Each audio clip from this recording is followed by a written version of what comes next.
this is a lot of fun.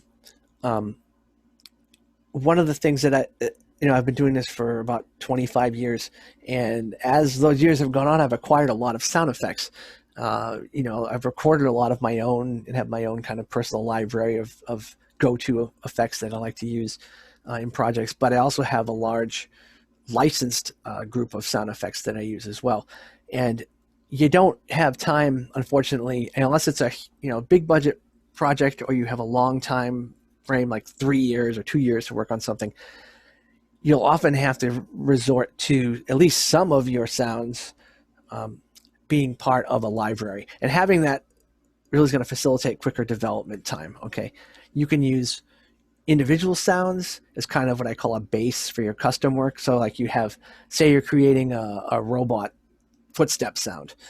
You may have a nice stomp sound that you've created. Maybe you recorded a truck that lowers like one of those dumpsters, garbage dumpsters, and slams it on the ground. Boom! It has this nice like metallic quality and a big thud to it.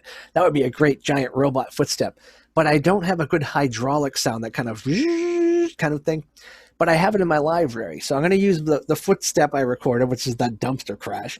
And I'm going to use the hydraulic from my library. And so the dumpster sound was the base for my custom work. And that happens a lot. So you'll have your own sounds, but then you'll rely on some off-the-shelf solutions. And then from there, you can do anything you like with the source material in terms of editing it or changing the pitch, the time compression and expansion, all these fun things we're going to learn about in the very near future. All right. Saves a ton of time and money, but they tend to get overused. I am a sound effects geek, so if I'm at the movies and with a bunch of friends or something, and I hear, for example, it's like an arrow sound going into a target, like into a bullseye or something, and I can think is, oh man, that's the same sound. That's from Sound Ideas, library arrow sound number, track 17 or whatever. And I hear that, and I don't want to, but I've heard the sound so many times, they tend to get overused. And one of them that really gets overused, that drives me nuts, is the Wilhelm scream. I used to love it. Now I'm beginning to hate it because it's in everything. Case in point, this was the Wilhelm scream. If you don't know about it,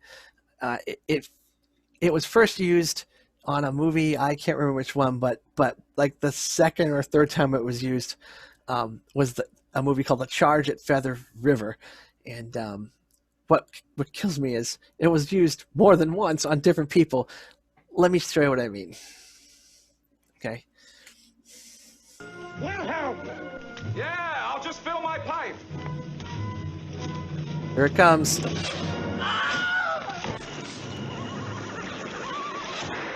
Somebody else with the same scream. But wait. Somebody else with the same scream, the same movie. The giant ant thriller, Them, in 1954. Ooh, there's Wilhelm.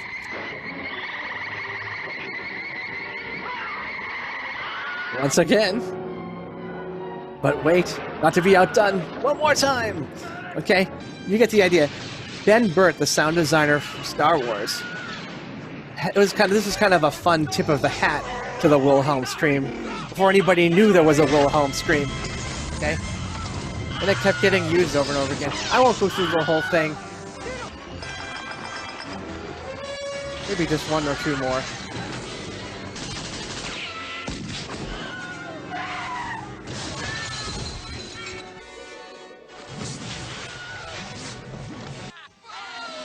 And possibly the worst movie ever made, Howard the Duck. I'll leave you with this. I think that's enough. Okay. Willow wasn't that bad, but anyway, it goes on and on. You get the idea. Overuse.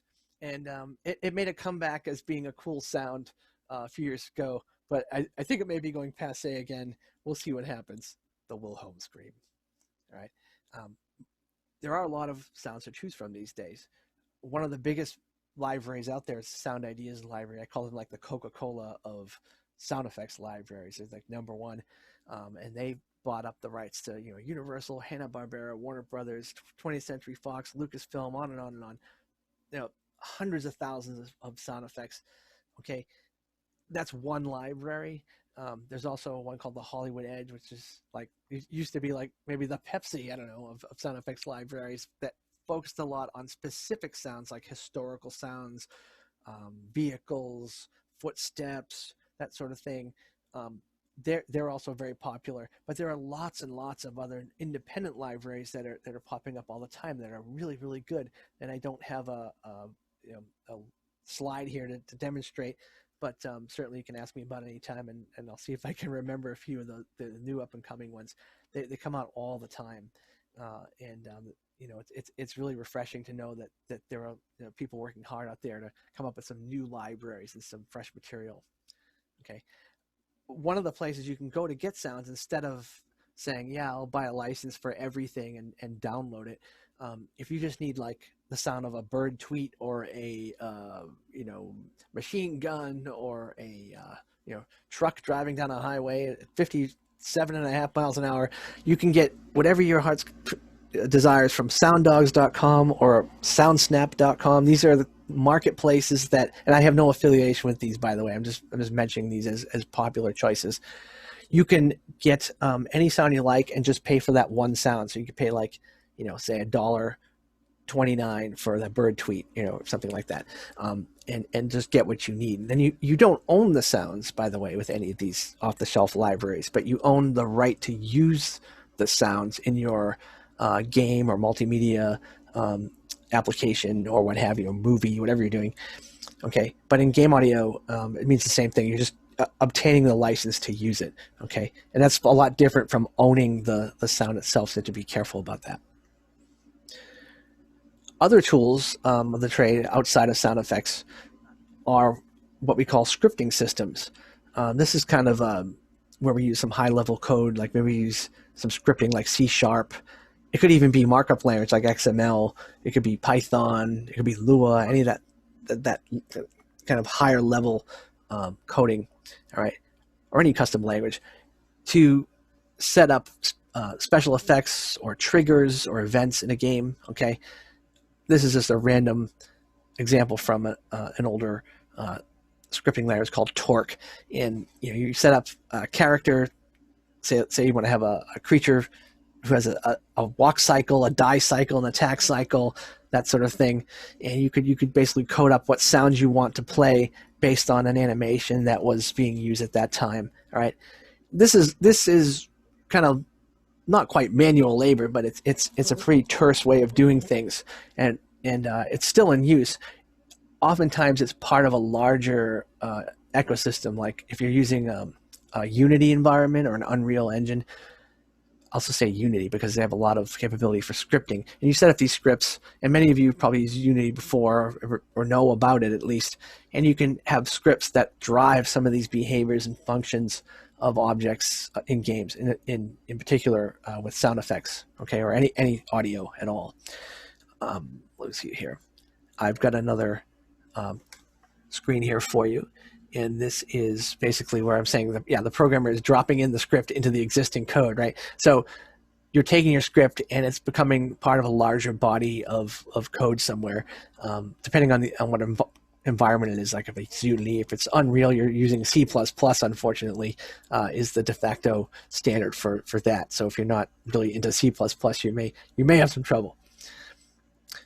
There are different tools, different types of scripting systems that are used in different consoles. All right, so outside of PC programming or Mac programming operating systems, you have the Xbox, you have Sony PlayStation, you have Nintendo. Okay, they have a lot of their own systems as well, and they're part of what they call dev kits or development kits that you would get if you're working on a game.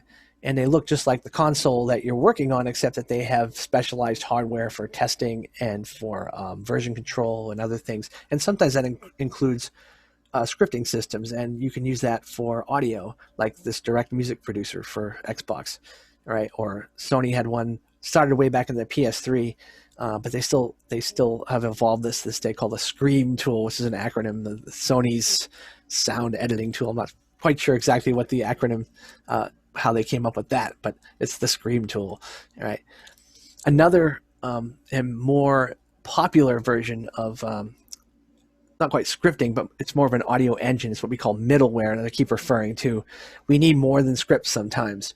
All right. We need a place where the programmer can set up, the audio programmer can set up all of the things we need to implement the sound in our game, like the behaviors that time of day for an object that a particular sound plays, or a dialogue tree that needs to be set up based on a conversation I'm having with a character or multiple characters, or the way music changes, whether it's adaptive, whether it's interactive, and all that can be designed with an audio engine. And that's kind of the crossroads between the creative forces and the technical end. So you have a programmer or programmers working to build these systems that are abstracted here as objects, what we call containers or switches, and the creative types, like maybe it's a musician, maybe you have a dialogue editor, a sound designer, and they're all contributing to this and adding sounds into these containers that already have behavior set up, and they can go in and basically with envelopes, just like in Reaper, moving the volume up and down, they can do the same thing in real time, but that parameter could also control other things like a real-time effects processing unit, or just about anything you can imagine. It's really comes down to what your programmer can do or wants to do, and what you're trying to accomplish. Okay, so it's a really powerful way to get audio working just the way you want in the game.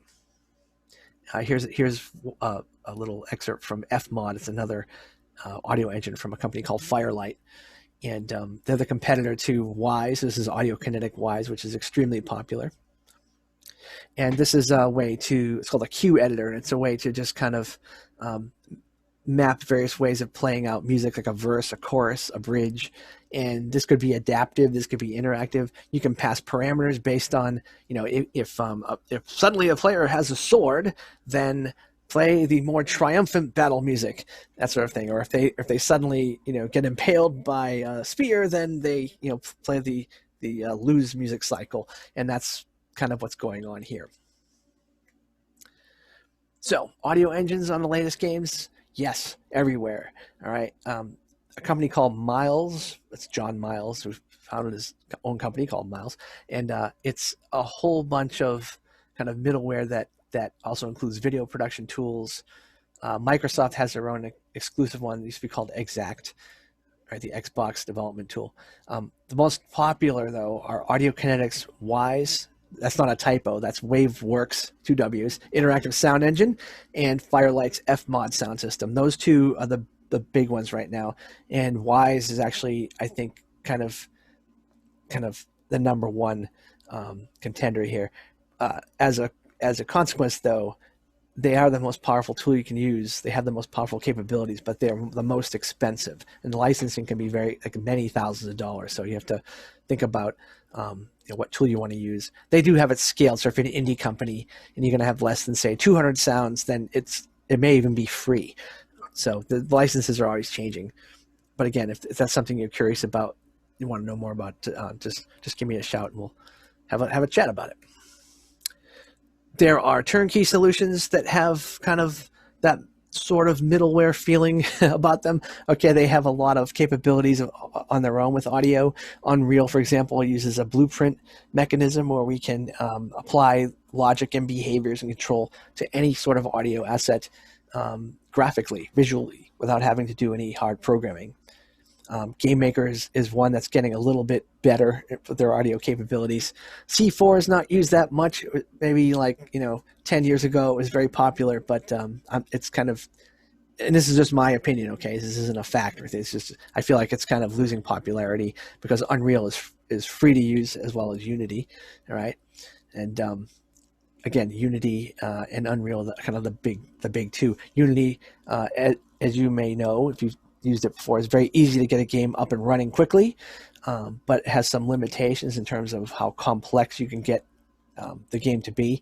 Unreal is a lot more unwieldy at times. The blueprint mechanism, the visual programming tool, makes things easier, but you get photorealistic events, and you've got movies now and TV series like The Mandalorian is using Unreal Engine to have these background scenes that look photorealistic. It saves a lot of time and money. But for audio, it has both Unreal and Unity, I'd say, have some really great capabilities on their own.